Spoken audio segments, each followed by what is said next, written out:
रे भाई हाँ भाई छोरी देखी देखै छियो रे ई छोरी देखे छी हाँ रे आई कुमार में जे स्टाइल मारे रहो अरे बाप बाप रे बाप की बताइयो तो हमहू देखे रहिए आब एकरा पूछी न एकर स्टाइल कते है चलो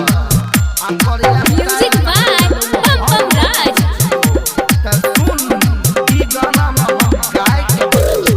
गामे गामे टोला टोला भेलो लागे गामे गामे टोला टोला भेलो लागे सैया तोहर भेलो चोरी दारू लागे सैया तोहर भेलो चोरी दारू लागे जिला मधे पूरा बंधावा लागे जिला मधे पूरा बंधावा लागे सैया तोहर भेलो चोरी दारू लागे सैया तोहर भेलो चोरी दारू लागे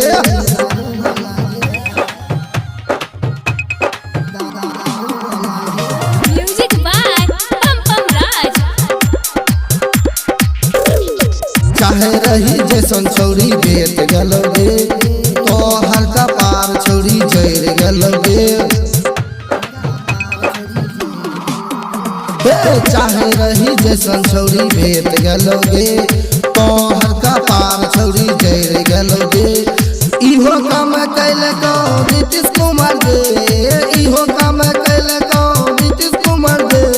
सैया तोहर भेलो छौरी दारू वाला गे सैया तोहर भेलो छौरी दारू वाला गे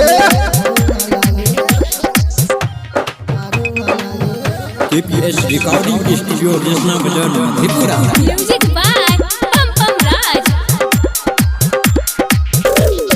चरल जवानी छौरी भेलोगे बेकार महुआ पी के सैया करतौ बवाल